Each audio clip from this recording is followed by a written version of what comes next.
Now we are going to study about combination of error, त्रुटियों का संयोजन। त्रुटियों का जो संयोजन या एरर्स का जो संयोजन होता है, कॉम्बिनेशन होता है, वो कुछ डिफरेंट तरह से होता है। First one is error of sum और अ डिफरेंस, यानी कि अगर एडिशन हो रहा हो किन्हीं दो क्वांटिटीज़ का या डिफरेंस हो रहा हो तब एरर कैसे कंबाइन होगी। तो रूल कहता है when the quantities are added और सब्ट्रैक्टेड, जब क्वांटिटीज़ को ऐड किया जाए या फिर सब्ट्रैक्ट किया जाए। The absolute error in final result, यानी कि ऐड करने के बाद जो फाइनल रिजल्ट आएगा तब, या सब्ट्रैक्ट करने के बाद जो फाइनल रिजल्ट आएगा तब, यानी कि final result is the sum of absolute error in the individual quantities. Final result के में जो एब्सोल्यूट एरर है वो इक्वल होगा उन क्वांटिटीज़ के इंडिविजुअल एब्सोल्यूट एरर के सम के इक्वल होगा। If a quantity measured as A plus minus delta A, यहाँ पर A plus minus delta A का क्या मतलब है? ए का मतलब है true value of quantity and delta A का मतलब है error in the measurement of this quantity. ठीक, तो विद द एरर किसी क्वांटिटी को, उसमें जो एरर है, एरर के साथ में किसी क्वांटिटी को इस तरह से लिखा जाता है ए प्लस माइनस डेल्टा ए। प्लस का मतलब एरर ज़्यादा हो सकता है, मतलब पॉजिटिव में मिल सकता है एरर, जैसे कि 8 सेंटीमीटर लेंथ थी 8.1 आ गया, और माइनस का मतलब 7.9 आ गया, यानी कि 8 से कुछ कम मेज़रमेंट आया। अब दूसरी क्वांटिटी जो मेज़र की जा रही है वो B plus minus delta B की जा रही है। तो इनका जो एडिशन है उसमें एडिशन, अगर इन दोनों क्वांटिटीज़ का एडिशन करें तो एडिशन में जो ये एरर्स है वो क्या होगा? Combined error. तो एडिशन में क्वांटिटी को कैसे करेंगे? ए प्लस बी करेंगे, करते हैं तो एक्चुअल क्वांटिटी तो एडिशन में ऐड हो जाएंगी, एडिशन है इसलिए ऐड ही होंगी, और जो एरर्स हैं वो भी ऐड होंगी। मतलब आप ऐसा कह सकते हैं कि z plus minus delta z, मतलब z is equal to A plus B होना चाहिए था एग्जैक्टली, लेकिन अगर एरर के साथ में z आएगा तो z plus minus delta z। z का मतलब final result of both the quantities, a plus minus delta a, हम यहाँ एडिशन कर रहे हैं तो इसलिए plus b plus minus delta b, आप इसको ऐसे भी लिख सकते हैं। तो z इज इक्वल्स टू तो आ गया ये main quantity is equals to addition of main quantities, z is equals to a plus b, और delta z is equals to delta a plus delta b, ये आ गया। अब आप कर रहे हैं सब्ट्रैक्शन की बात। अगर इन दोनों को सब्ट्रैक्ट करेंगे तो ये क्या होगा? जो फाइनल रिजल्ट है वो इस तरह से लिखा जाएगा, with error is equals to ये क्वांटिटी माइनस ये क्वांटिटी। तो यहाँ पर आएगा सब्ट्रैक्शन में ये प्लस की जगह minus in the term of subtraction. ठीक, तो अब main quantity, result of the main quantity is equals to A minus B. ठीक, लेकिन एरर, मैक्सिमम पॉसिबल एरर की को कैसे फाइंड आउट करेंगे? Delta z is equals to delta A. आपको ऐसे लग रहा होगा जैसे माइनस है तो माइनस डेल्टा बी हो जाएगा, लेकिन ऐसा नहीं होता। मैक्सिमम पॉसिबल एरर बोल रहे हैं हम कि जितना अधिकतम संभव त्रुटि हो सकती है। तो एरर्स, इसमें भी एरर आया, इसमें भी, यानी कि एरर बढ़ गया, घटा नहीं, तो इसलिए एरर हमेशा ऐड होता है। यहाँ भी ऐड हुआ, यहाँ भी। एरर कभी भी एक दूसरे में से सब्ट्रैक्ट नहीं होता, ऐड होता है। तो maximum possible error delta z is equals to आ गया delta a plus delta b, और मेन क्वांटिटी आ गई z is equals to a minus b। Subtraction में भी एरर ऐड ही हुआ, क्योंकि इसमें भी एरर था क्वांटिटी में, इसमें भी एरर था, तो एरर दोनों में, एक में एरर होता है तो पॉसिबिलिटी एरर की कम होती है, मिनिमम रहती हैं। एरर दोनों में है तो एरर की पॉसिबिलिटी बढ़ गई, तो इसलिए मैक्सिमम पॉसिबल एरर बोलते हैं इसे एग्जाम्पल, न्यूमेरिकल एग्जाम्पल के साथ देखते हैं किस तरह से क्वेश्चन आता है इस पर बेस्ड। कि temperature of two bodies measured as T1 is equals to, मतलब आपको ऐसे दिया होगा, इसका क्या मतलब है कि ये टेम्परेचर की एग्जैक्ट वैल्यू है और ये एरर है टेम्परेचर की वैल्यू में। इतना टेम्परेचर कम भी मेज़र किया जा सकता है, ज़्यादा भी। ऐसे ही दूसरा टेम्परेचर मेज़र किया गया है, ये 50 degree Celsius plus minus 0.5 degree Celsius. ठीक, तो दो वैल्यू हैं, calculate temperature difference and the error there in. आपको इन दोनों का टेम्परेचर डिफरेंस कैलकुलेट करना है और एरर में भी ये देखना है कि कितना मैक्सिमम पॉसिबल एरर आ सकता है। तो डिफरेंस के लिए क्या करते हैं, T2 माइनस T1, तो हम डेल्टा उसको डेल्टा टी से लिखते हैं। डेल्टा का मतलब होता है डिफरेंस बिटवीन द टेम्परेचर्स, ठीक है। तो delta T is equals to यानी कि T2 माइनस T1। T2 की वैल्यू पूरी लिखेंगे 50 degree Celsius plus minus 0.5 degree Celsius. Difference लेना है तो माइनस T1 की वैल्यू लिख देंगे, ठीक। अब आपने पढ़ा था अभी अभी कि सब्ट्रैक्शन में मेन क्वांटिटी तो एक दूसरे में से सब्ट्रैक्ट होगी, लेकिन एरर्स ऐड होंगी। तो देखते हैं मेन क्वांटिटी कौन सी है, ये और ये, तो ये तो एक दूसरे में से सब्ट्रैक्ट होंगी। तो 50 में से 20 जाएगा तो 30 डिग्री सेल्सियस बचेगा, और जो एरर हैं वो ऐड होंगी। तो एरर 0.5 प्लस 0.5 1.0 डिग्री सेल्सियस हो जाएगा। तो टेम्परेचर डिफरेंस हो जाएगा 30 degree Celsius plus minus 1 degree Celsius. इस तरह के क्वेश्चंस को कुछ इस तरह से सॉल्व करेंगे। नेक्स्ट कॉम्बिनेशन कैसे करते हैं, एरर ऑफ मल्टीप्लिकेशन और डिवीज़न। मल्टीप्लिकेशन और डिवीज़न में एरर्स किस तरह से हम देखेंगे, गुणन और विभाजन में एरर कैसे होगा। तो relative error in the result is the sum of the relative errors in multipliers, यानी कि रिजल्ट में जो रिलेटिव एरर होगा वो इक्वल होगा मल्टीप्लायर्स के रिलेटिव एरर के सम के इक्वल। जैसे कोई क्वांटिटी ले ली हमने, z is equal to a into B की टर्म में है हमारे पास एक क्वांटिटी, यानी कि मल्टीप्लाई की टर्म्स में है। इसकी जो मेजर्ड वैल्यू है, a की जो मेज़र की हुई वैल्यू है ये है, इसका मतलब एग्जैक्ट वैल्यू के साथ इसकी एरर है। ऐसे ही b की value exact value plus minus error, ठीक।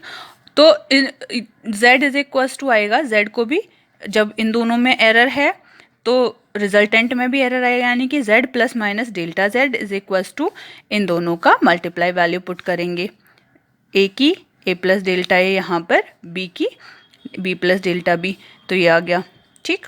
अब जब मल्टीप्लाई करके देखेंगे तो A B plus minus B into delta A ये आएगा, ठीक। अब आगे क्या करेंगे, जो ये लेफ्ट हैंड साइड था ये है z plus minus delta z, ठीक। लेफ्ट हैंड साइड में तो z से डिवाइड करेंगे और राइट हैंड साइड को ए बी से, यानी कि मेन क्वांटिटीज से डिवाइड करेंगे। तो इधर मेन क्वांटिटी है z और इधर है a इंटू बी, ठीक। तो डिवाइड करेंगे, डिवाइड करने के बाद z upon z plus minus delta z upon z, तो z अपॉन z 1 आएगा, तो 1 plus minus delta z upon z। A B upon A B, तो ये 1 हो गया, plus minus b into delta A upon A B, तो b से b cancel out हो जाएगा, डेल्टा ए अपॉन ए हो गया, प्लस माइनस यहाँ डेल्टा बी अपॉन बी बचेगा, प्लस माइनस यहाँ पर ये बचेगा। आगे सॉल्व करेंगे तो 1 से 1 खत्म हो जाएगा, कैंसिल आउट हो जाएगा, और ये वाली term delta A upon A into delta B upon B छोटी हैं और स्मॉल टर्म्स की मल्टीप्लाई होती है तो वो और भी ज़्यादा स्मॉल हो जाती है, इसलिए उसे नेग्लेक्ट किया जा सकता है, नेग्लिजिबल क्वांटिटी होती है वो। जैसे फॉर एग्जांपल मैं आपको बताऊं तो यहाँ पर 0.1 मल्टीप्लाइड बाई 0.1, यानी कि ये एक स्मॉल क्वांटिटी है इन कंपैरिजन टू 1, ठीक है। 1 के कंपैरिजन में ये स्मॉल है, ठीक। तो ये 1.1 और 0.1 की मल्टीप्लाई जब आप करेंगे तो ये आएगा 0.01, करके देखेंगे 1 इंटू 1 1 होता है, और पॉइंट किसके बाद है 1 2 के बाद है, तो ये 0.01। तो ये क्या है, और भी ज़्यादा स्मॉलर क्वांटिटी है और ये 1 के कंपैरिजन में नेग्लिजिबल है। तो ऐसे ही यहाँ पर कि स्मॉल क्वांटिटी है ये भी स्मॉल क्वांटिटी है, और स्मॉल क्वांटिटी की मल्टीप्लाई करते हैं तो बहुत ज़्यादा स्मॉल क्वांटिटी मिलती है जो कि नेग्लिजिबल होती है, तो इसे नेग्लेक्ट कर देंगे। और 1 से 1 कैंसिल आउट हो गया है, तो क्या बचा हमारे पास, delta z upon z is equal to delta A upon A और डेल्टा बी अपॉन बी। अगर इसे maximum plus minus delta B upon B और मैक्सिमम पॉसिबल एरर की टर्म्स में देखें, मैक्सिमम पॉसिबल रिलेटिव एरर, तो ये माइनस एरर्स में माइनस आता ही नहीं है, ऐड होती हैं हमेशा, तो इसलिए ये plus delta A upon A plus delta B upon B आएगा, ठीक है। Next third combination, error in case of a measured quantity raised to a power, यानी कि अगर पावर की फॉर्म में कोई क्वांटिटी गिवन है तो उसमें एरर कैसे पता चलेगा आपको, कैसे आप देखेंगे। जैसे सपोज करो एक क्वांटिटी है, इस फॉर्म में दी हुई है z is equals to a की पावर p, b की पावर q, c की पावर r। मतलब ये शायद से कंफ्यूज कर रहा होगा आपको। ऐसा देख सकते हैं कि ये एक फॉर्मूला होता है v is equals to root 2gh, या फिर रूट का मतलब होता है उस अगर पावर 1/2 चढ़ा देते हैं तो वो रूट के इक्वल होता है। तो v is equals to 2gh की पावर 1/2 आपके पास एक फॉर्मूला है, या फिर ये फॉर्मूला है। तो इस फॉर्मूले को आप इस तरह से भी लिख सकते हैं, रूट 2 इंटू जी की पावर 1/2 और h की पावर 1/2। ठीक है, तो पावर्स की टर्म में कोई आपको फॉर्मूला गिवन है जैसे ये या फिर ये, तो उसको कैसे इसके टर्म्स में, एरर्स के टर्म्स में लिखते हैं। आपको क्या देखना है, मैक्सिमम पॉसिबल एरर देखनी है। तो मैक्सिमम पॉसिबल एरर को लिखते हैं डेल्टा जेड, यानी कि इसमें error, maximum possible relative error देखना है।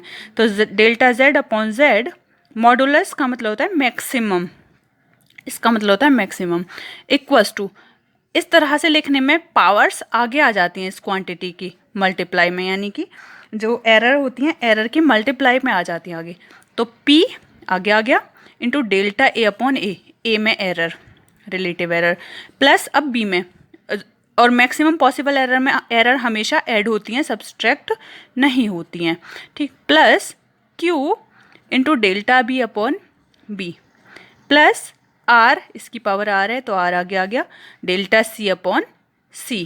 या फिर इस वाले फॉर्मूले को अगर आप एरर इन वेलोसिटी देखें, maximum possible error in velocity, तो ये आएगा डेल्टा V अपॉन V।